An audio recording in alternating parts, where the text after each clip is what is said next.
Solomon is on a big experiment, and we're almost through the totality of his findings. And he's learned so much that he has too much to share. And so he just very briefly says something and then goes to something else and then goes to something else. But from time to time he'll stop and give us several verses about a particular subject. And last week he got off on young people, didn't he? Okay, and that's where we closed our lesson last week. In Ecclesiastes chapter 11, verse 9, Solomon writes this: "Rejoice, O young man, in thy youth, and let thy heart cheer thee in the days of thy youth, and walk in the ways of thy heart, and in the sight of thine eyes. But know thou that for all these things God will bring thee into the judgment." Man. He tells the young person about three different things in that particular verse, doesn't he? Number one, he says, while you're young, rejoice. Right? You know, youth is a fun time. Youth is a profitable time. Youth is a time when you can really excel, can't you? You have all your faculties. You have all, you haven't gotten to old age that slows you down. It's just a great time to life. And so he says, rejoice in your youth. But he also says that you have the freedom to choose, don't you? You know, you have the freedom to choose whichever way you desire to go. Nobody's holding you back. Nobody, can shackle you from your choices. Whatever choice you want to make, you make. You walk in your ways. But he also warns that as you do that, you better remember something. And what did he tell them to remember? Judgment Day. For all these things, God will bring you into the judgment. So that's a pretty sobering verse for young people, isn't it? And he gets into the very next verse, which is where we are, Ecclesiastes 11:10, and he says, therefore. Now every time you hear a therefore, he's talking about what? What has gone before. Okay? Because of what I just said, because of what I just told you, now this is what you need to do.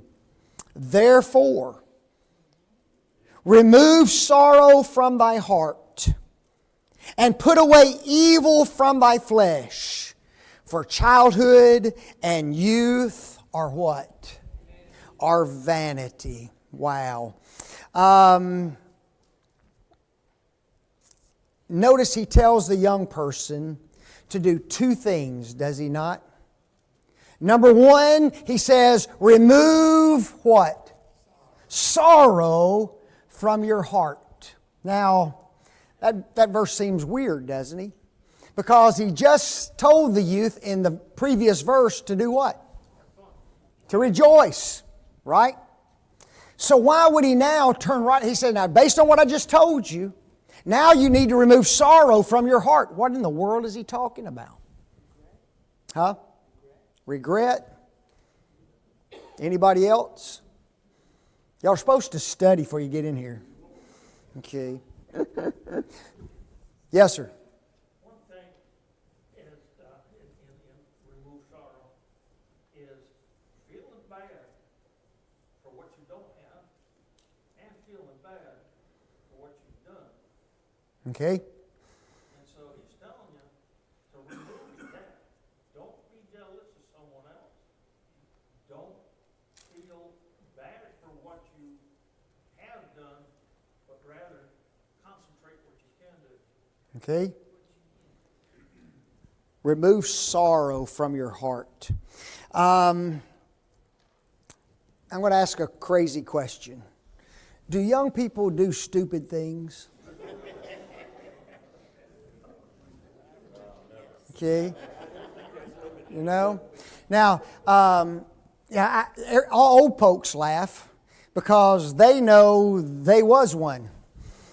Right? And they remember all the stupid stuff they did. Okay? Let me ask you this. Are there some decisions and are there some actions that young people take that bring sorrow to their lives? Yeah. Now they think they're doing it out of what? Out of fun, right? You know, I'm doing this out of fun. I'm doing this to enjoy my friends. I'm doing this to be accepted. And every weekend, wow, just look at all the fun we're having. And then all of a sudden, they wake up and find that fun ain't so fun. There's drunkenness and drug addiction, aren't there? What is the number one killer right now of young people between the ages of 18 and 35? Fentanyl. Can you believe it? Fentanyl. It's unbelievable, isn't it? 67,000 people within just the last 3 or 4 months have died from fentanyl. And most of them, now listen to what I say, and I'm going to put this in quotation marks. Most of them were not taking fentanyl. And that's something. They died of fentanyl, but they weren't taking fentanyl. So how do you do that?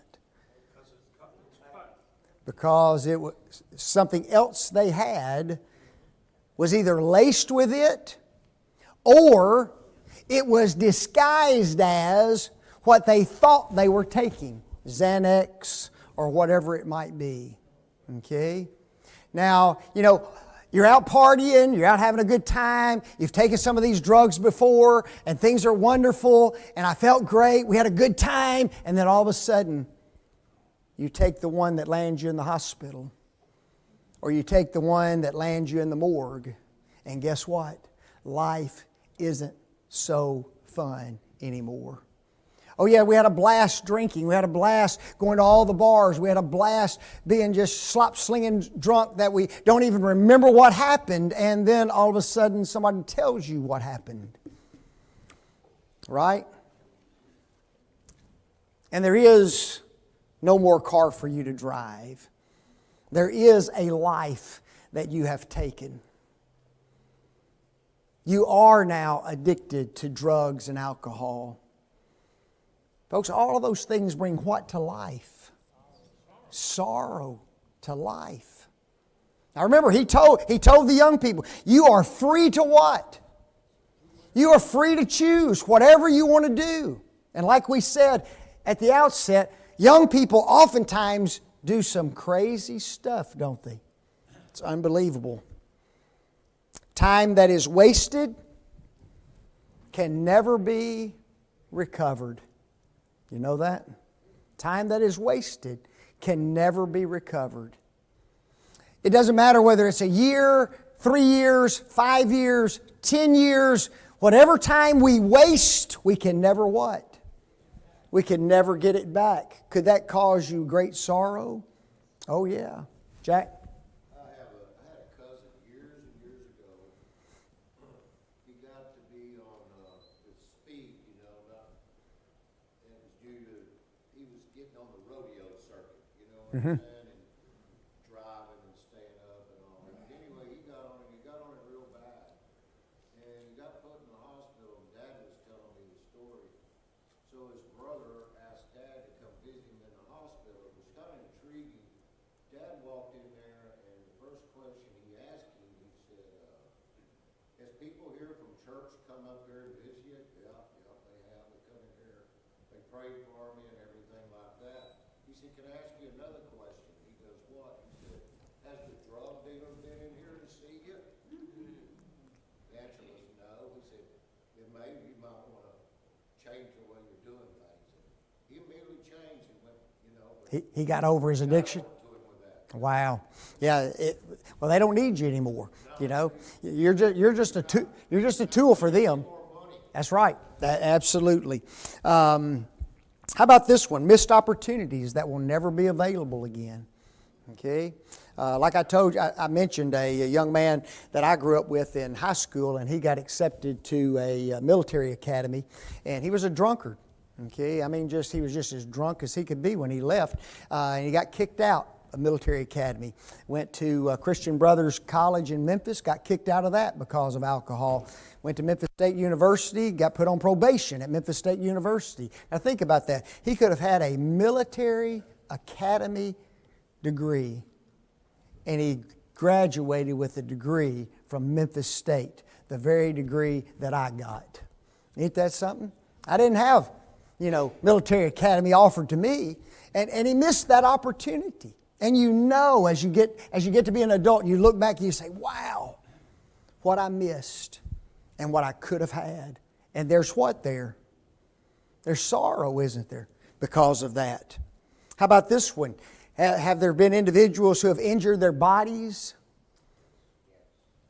because of doing crazy things, because of being in drunken stupors, taking drugs or whatever? And folks, once your body is injured in a certain way, there's sometimes you can never recover that, can you?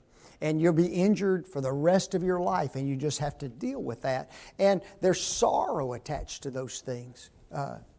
Susan?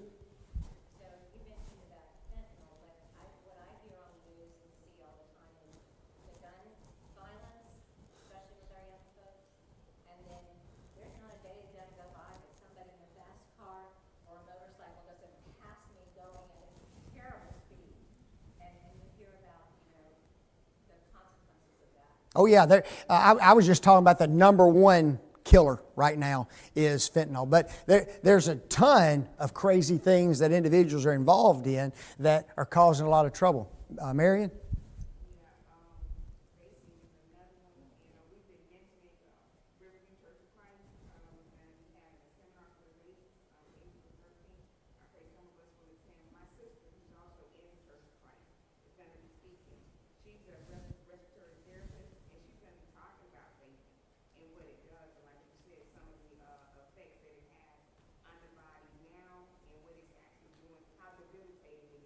That's good stuff. Seminar, and Marion's sister is going to be there talking about vaping and things of that nature. And, it's just another avenue that Satan uses to hook us, doesn't he? How? Yeah, there's a website called the Darwin Awards. Yes. And that's a tribute to those who have taken themselves out of the gene pool due to doing stupid stuff and they killed themselves. Wow. It's called what? The Darwin Award. The Darwin Award, man. That's Larry? There's a national story right now on the news of a young man that died in Nashville, Tennessee. And he had gone there from Missouri with his fraternity brother, was in a bar, got kicked out of the bar, and the bartender says he only served him one drink and a glass of water. And his behavior became so bad they had to ask him to leave. Unbelievable, isn't it? Just crazy.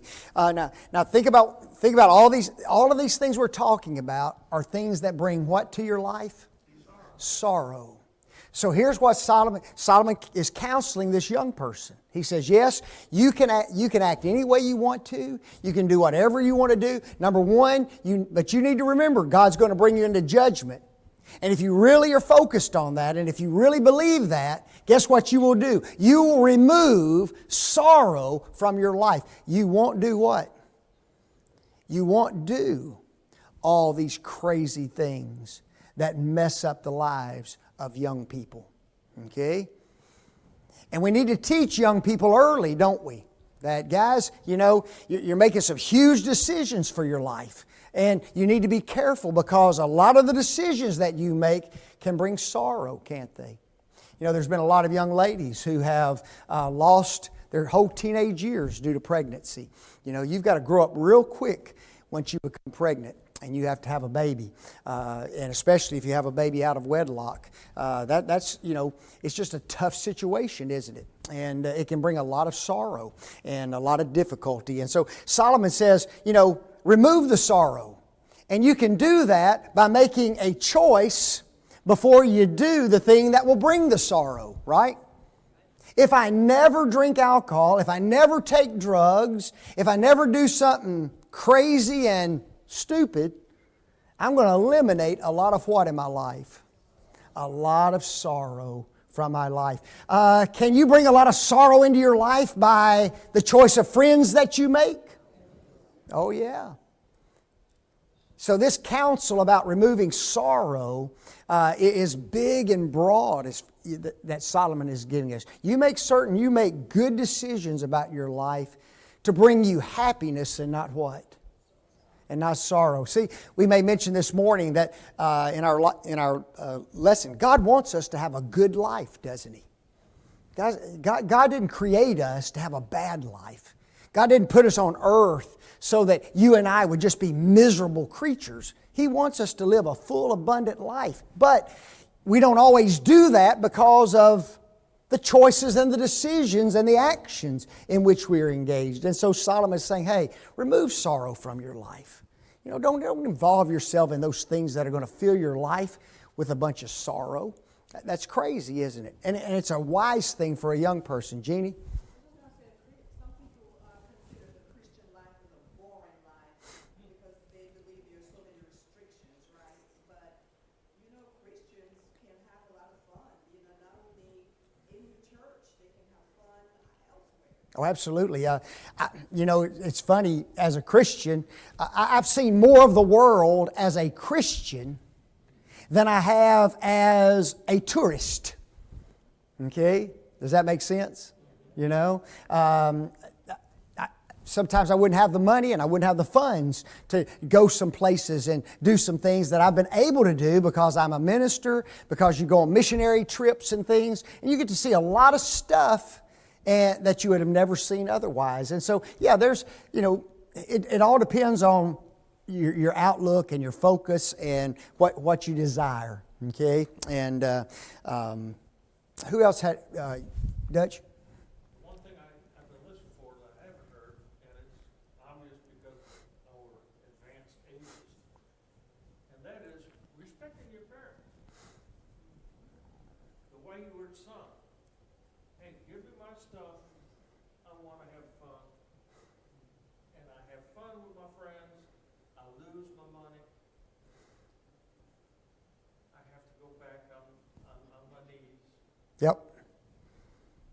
That is sorrow. The hog pit living is not the best life, is it? You know, it's just not the best life. And so Solomon is just counseling young people. You know, as you look at your life, as you make decisions for your life, remove the sorrow. Don't do the things that will bring sorrow to your life. And then notice what else he says. And put away evil from thy what? From thy flesh. Now that one we understand as Christians a little bit easier, don't we? Don't do the evil things, okay? The flesh longs to be pleased, but folks, sometimes our sinful pleasures don't aid the individual, do they? Okay? They often harm him or her. Sexual pleasure brings disease, out of wedlock pregnancies, abortions, and a lot of other things that have harmed many, many people. And that's just one appetite that's been satisfied, isn't it? Notice how Solomon ends the verse. For childhood and youth are what? Vanity. Now why does he say that? Think about this. If a young person removes sorrow from his life by making good decisions, if he removes evil from his life by not being involved in all of these wicked, sensual pleasures of life, can he live a really good life as a young person? Yeah. So why then does Solomon get to the end of this verse and he says, for childhood and youth are vanity? Why does he say that?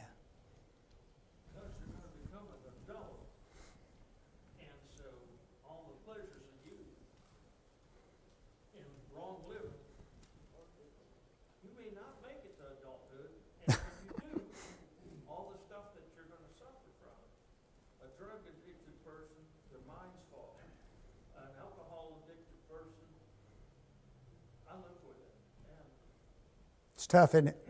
It's not a pretty sight. No, it's really not.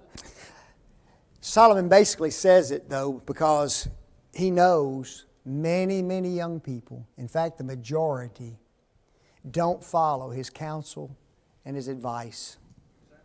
And guess what? When you live a life that brings you sorrow, and you live a life of wickedness, folks, your life is nothing more than what? Vanity and emptiness and wastefulness.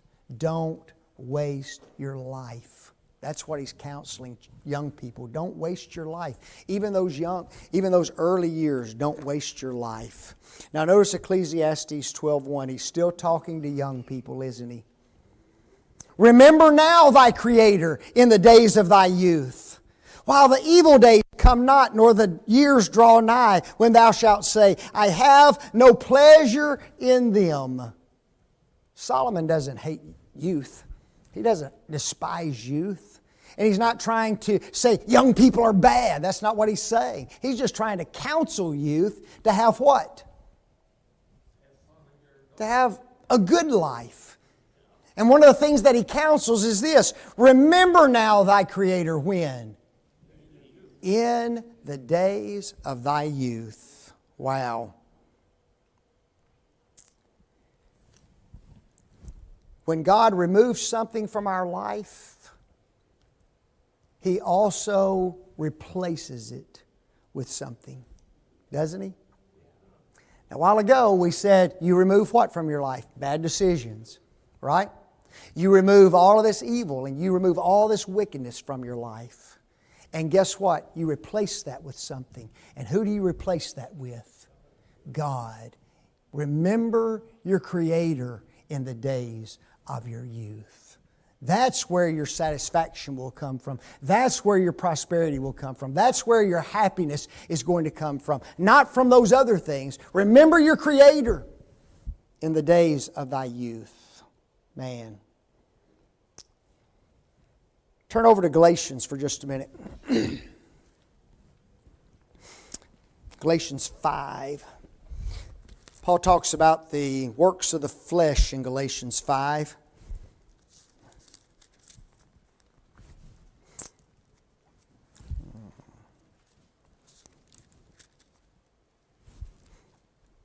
Notice beginning at verse 19. Now the works of the flesh are manifest, which are these. And then he has a list of them, doesn't he? Adultery, fornication, and so on. He gets down to the end of verse 19 and look what he says. Verse 21. As I have, of the which I tell you before, as I have also told you in times past, that they which do such things shall not inherit the kingdom of God. So in other words, he says, don't be involved in these things. And if you read the list, young people are involved in a lot of those things. Okay? And now all of a sudden, here comes Paul saying, don't you dare get involved in those things. Don't do those things. You won't inherit the kingdom of God with those things. And this is why what Jeannie said is true. They go, oh, yeah, God just takes away everything from you. But what did I say a while ago? Every time God takes something, He what? He replaces it, does it not? That's why in verses 21 and 22 and 23, look what he says. But the fruit of the Spirit is love, joy, peace, long-suffering, gentleness, goodness, faith, meekness, temperance. Against such there is no law. Yes, he removed a lengthy list of sin, and then he did what? He added to you 9 fruits of the Spirit for you to develop in your life. He didn't take anything bad from you, but He sure did give you a bunch of good stuff to hold on to. Turn over to another passage, Titus 2. Titus 2. Remember, God never takes away something without what? Without giving us something. Everybody focuses on what He takes from you. And we never think about what He gives to us. And we don't need to do that. Titus 2, 11 and 12. For the grace of God that bringeth salvation hath appeared unto all men, teaching us that, denying ungodliness and worldly lust. Take it away from me, right? Can't practice ungodliness, can't practice all these worldly lusts. But what does He give me? But that we should live soberly, righteously, and godly in this present world. Folks, fill your life with what? Fill your life with goodness. Fill your life with God's work. Fill your life with things that God desires out of you rather than all this wickedness and evil. And remember, as you live your life, God is going to do what? Bring every work into the judgment. See, I can't make the choice for you. And you can't make my choices for me.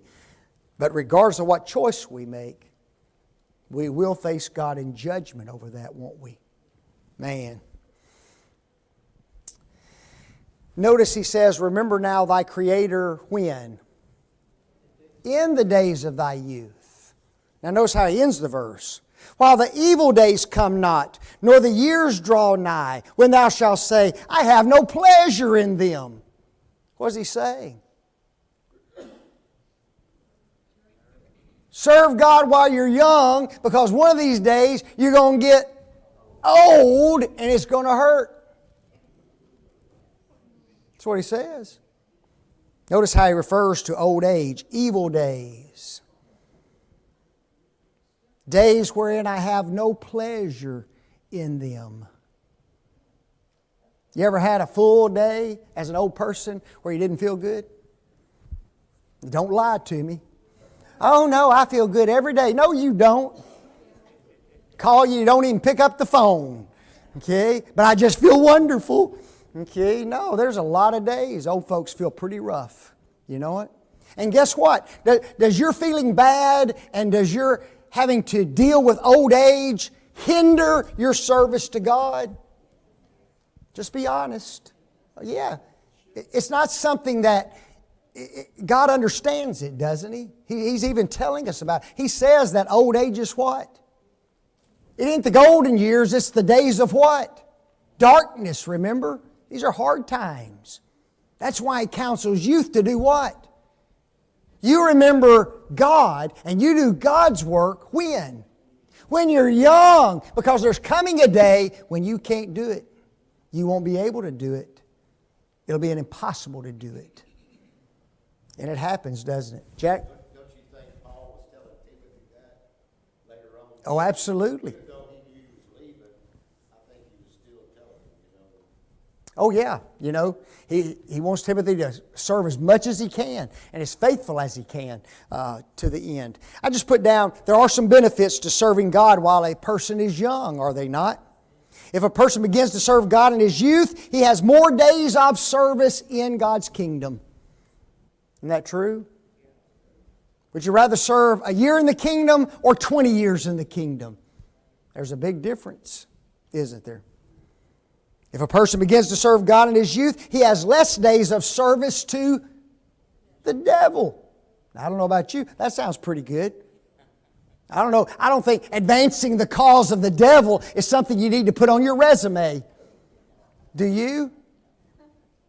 You know, I wouldn't be too proud of that. What have you done all your life? Well, I've advanced the cause of the devil. I think I'd rather write on there, I've advanced the cause of who? I've advanced the cause of Christ during my life. If a person begins to serve God in his youth, he has energy and vitality to get much done. It's been weird. The last 5 years, I can see myself getting slower and slower and slower at doing things I used to could do in just a day or two. You know what? It's unbelievable. And personally, I don't feel like I've changed, and yet I can't do what I used to do. I can get it done. I can't do it as easily. And it is work to get it done. Isn't it amazing what young people can do sometimes? You just go, wow. Go out and rake the yard. They're back in 5 minutes. You rake the yard? Yep, you rake the yard. Took me 8 hours to rake the yard. If a person begins to serve God in his youth, he can bring forth much more fruit unto God. Folks, if you, let's say you convert this year to Christ and you bring one person. What if you hadn't converted to Christ? You might not have brought that person, right? And if it's just one more piece of fruit, isn't it worth it? You know? If a person begins to serve God in his youth, he can influence more individuals for good, can he? Man. We've already talked about that last part there just a little bit. If a person waits to serve God, the evil days come. The years draw nigh in which he says, I have no pleasure in them. Talk to a lot of folks who are older, and that's exactly what they tell me. This ain't fun. This ain't easy. This is not for the faint-hearted. That's exactly right. old age is hard. That's just all it is to it. And I find it interesting that Solomon never denies that. Okay? And older individuals are limited in what they can do. They're not able to accomplish the amount of things youth can. Older individuals will engage in activities, but there's less pleasure because of the difficulties with being elderly. You know what? I still get out of my yard, and I still like my yard to look good and nice. I still do that. I still take my truck down, and I wash my truck at least once a week. Okay? But guess what? I used to do it because it was fun. Okay? I remember washing my Jeep when I had a Jeep, and I washed it 2 times a day. One day I think I washed it 3 times in one day. Now I know that was stupid, but I went mudding in it twice, so I had to wash it 3 times. Okay? And guess what? I could have cared less. I just washed my Jeep. Okay? Now I look at Kathleen and said, I got to go wash my truck. Be back in an hour or so. Just drives you nuts. Get out there and I think, what do I got to do? I got to get out there and cut that grass. It's not like, oh, joy. Okay? It's work now, isn't it? And it takes you double the amount of time to do it. And it just drives you crazy. So, if you start early, you have a lot more fun in life than if you wait too late, don't you? Beverly?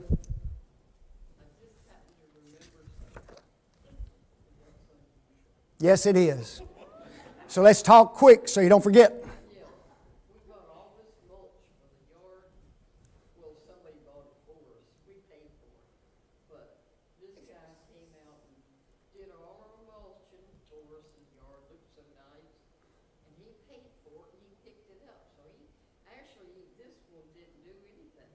This one right here. But he wanted to. Oh, did he want to? He said, that's my job to do it. I said, well, why didn't you do it? And he says to me, I will next time, I promise. So we got this real capable young man to do the yard, and it's all done, and he says, $400. And I said to myself, that's a lot of money for a little yard we got. That's a lot. But his name is Cody. And Emily and Larry like him too. We passed his good things off to them. But are you saying next year Bill's going to do it? Are you telling me next year Bill's going to do it? And you going to make dead certain of it, aren't you? She going to hold the checkbook. I bet you don't pay Bill $400 to do it. Does she? It gave me a cardiac arrest when I had Unbelievable. But you get to, I used to have an older gentleman I go visit, and he'd look at me and tell me, he says, Vic, in my mind I can do everything. Everything I used to do, in my mind I can do. He said, but physically, I cannot do it. And he says, I know I can't, And it's one of the things that made him sad in his life. Margaret? I'm so thankful, Bell. I was beginning to feel really old. So I'm thankful that bell rang. Well, let me tell you, the next three verses, if you think you're old today, you wait till we get through these next verses. So you better be glad you're going home, because we really about to describe old folks. Okay? And guess what? It ain't pretty. It ain't pretty. Come back.